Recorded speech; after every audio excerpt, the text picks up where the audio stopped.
Convicted felon and former Danville police officer Andrew Hall was sentenced to 6 years behind bars in state prison today. Hall shot and killed Latimer Arboleda at the end of a slow-speed chase in Danville back in 2018. And he was found guilty of assault last year. KRON 4's Philippe Djegal has reaction from the courthouse in Martinez. Shortly after walking into Contra Costa County Superior Court in Martinez Friday, former Danville police officer and county sheriff deputy Andrew Hall was sentenced to 6 years in state prison for the November 2018 shooting death of 33-year-old Newark resident Latimer Arboleda. He was killed at the end of a slow-speed pursuit. Judge Terry Mockler denied probation and ruled Hall must serve at least 5 years of that sentence. We prayed and hoped for this day.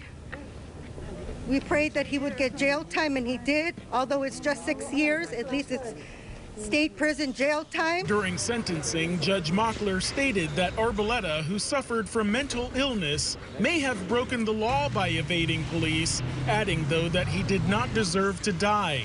Mockler says Hall ignored his training by not giving Arboleda a chance to escape and endangered community members and fellow officers by opening fire. Last year, the Arboleda family settled a civil rights lawsuit in this case with Contra Costa County for nearly $5 million. In civil cases, the officers are not held accountable. Right. This officer Hall is not accountable for anything that might have happened monetarily. Right. But now he has to pay a price.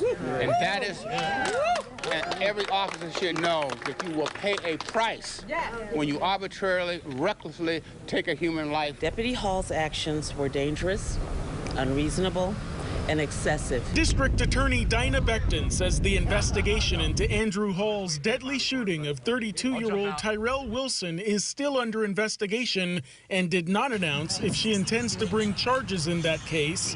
Hall shot and killed Wilson in Danville less than 2.5 years after killing Arboleda. The Contra Costa County Sheriff really has blood on their hands here. Because they easily could have removed Officer Hall from the scene after the first killing.